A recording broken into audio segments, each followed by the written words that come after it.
तो चलिए शुरुआत करते हैं आज की इस वीडियो की। डिस्कस करते हैं 2024 में आया बेहद शानदार सवाल जो मैट्रिसेस और डिटरमिनेंट्स दोनों का कॉम्बिनेशन है। सवाल पढ़ते हैं क्या कह रहा है। Let A be a matrix, एक मैट्रिक्स दिया हुआ है, बी जो है वो भी एक मैट्रिक्स है, where b1 b2 b3 are the column matrices and a times b1 इतना, a टाइम्स b2 इतना, a टाइम्स b3 इतना। यानी आपको b निकालना है। b निकालने के लिए आपको b1 b2 b3 की जरूरत है और जो b1 है वो आपको इस डेटा से मिलेगा। a आपको दिया गया, a times b1 is this, तो यहां से b1 b2 b3 की वैल्यूज आपको मिलेंगी और b मिलते ही b का डिटरमिनेंट अल्फा कहलाएगा और b के और एक बीटा है, बीटा क्या है, sum of all the diagonal elements of b। तो b का डिटरमिनेंट अल्फा है और b के डायगोनल एलिमेंट्स का सम बीटा है। तो आपको alpha cube plus beta cube की वैल्यू बतानी है। बेहद शानदार ये सवाल है। तो सबसे पहला मकसद हमारा रहेगा b1 निकालने का। b1 निकालते हैं। तो a हमें दिया हुआ है 201 201 110 101। ठीक, अब मान लीजिए आपने x y z मान लिया और ये 100 है। तो यहां से आपको अगर हम मल्टीप्लाई करेंगे तो ये 2x प्लस जेड जो है वो 1 के बराबर आ जाएगा, x प्लस वाई जो है वो 0 के और x प्लस जेड जो है वो 0 के, x माइनस जेड के बराबर होगा। तो ये माइनस का 2z प्लस जेड माइनस का z 1 आ जाएगा, z की वैल्यू -1 आ जाएगी, z की वैल्यू -1 आ रही है तो x की वैल्यू 1 आ जाएगी, x की वैल्यू 1 है तो y की वैल्यू -1 आ जाएगी। तो यहां से आपको b1 की वैल्यू पता लग गई। तो b1 की वैल्यू अब आपको पता लग चुकी है, दैट इज x1 y1 और x1 y -1 और z -1। ठीक है, अब हम b2 और b3 की वैल्यूज और निकालते हैं। ठीक है, इंटरेस्टेड है हम इस चीज में, सुनिएगा।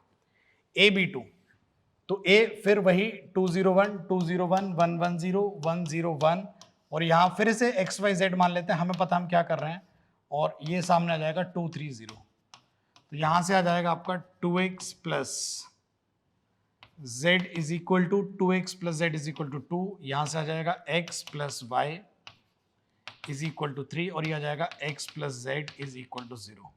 ठीक है, x plus Z is equal to 0। तो x वापस से माइनस जेड आ जाएगा, तो यहां से minus Z minus 2z plus Z, तो माइनस जेड 2 आ जाएगा, तो z की वैल्यू हो जाएगी -2। z जैसे ही -2 हुआ x की वैल्यू हो जाएगी 2, जैसे ही x 2 हुआ रखिएगा y की वैल्यू हो जाएगी 1। तो इस बार आ जाएगा 2 1 -2 2 1 -2। ठीक है, अब ऐसे ही तीसरी वाली बात को करते हैं। तीसरी वाली बात फिर से आएगी 201 201 110 110 101 101 में मल्टीप्लाई होगा b3 को फिर फर्दर एक्स वाई जेड मान लेते हैं और मान सकते हैं एक्स वाई जेड, जहां सहूलियत है। 1 2 3 लिखने में टाइम जाएगा, 3 2 1 तो यहां से आपको मिलता है 2x plus Z is equal to 3 मिलता है, x प्लस वाई आपको 2 मिलता है, x प्लस जेड आपको 1 मिलता है। तो x प्लस जेड अगर आपको 1 मिलता है तो आप यहां से x, फिर आपका यहां से x 1 माइनस जेड हो जाएगा, ऊपर रखेंगे 2 टाइम्स x है तो ये हो जाएगा 2 minus 2z plus Z is equal to 3। तो यहां से माइनस जेड बराबर आ जाएगा 1 के, z की वैल्यू बराबर आ जाएगी -1 के। तो इस बार z आपको -1 मिलेगा, z जैसे ही आपको -1 मिलेगा x आपको 2 मिल जाएगा, जैसे ही आपको x 2 मिलेगा y आपको 0 मिल जाएगा। तो 2 0 -1 इस बार आपको 2 0 -1 मिल जाएगा। तो बीटा आपका sum of all the diagonal elements of b है। इसके डायगोनल एलिमेंट्स का सम आ रहा है 1 + 1 2 2 -1 1। तो बीटा की वैल्यू आपको 1 मिल चुकी है, तो 1 का क्यूब 1, तो ये वाला हिस्सा तो आपको 1 मिल चुका है। अल्फा इसका डिटरमिनेंट है, इसका डिटरमिनेंट निकाल लेते हैं। तो इसका डिटरमिनेंट हो जाएगा 1 टाइम्स ये और ये छिपेगा, तो ये आ जाएगा -1 -2 टाइम्स ये और ये छिपेगा, तो ये आएगा 1 जस्ट 1 प्लस 2 टाइम्स ये और ये छिपेगा, तो ये आएगा 2 + 1 3। तो ये आपका आ जाएगा जी, ये 6 है और ये -2 और -1 -3 है, तो 6 - 3 इज 3। तो 3 का क्यूब कितना जाएगा 27 27 + 1 28। सो 28 will be the required answer.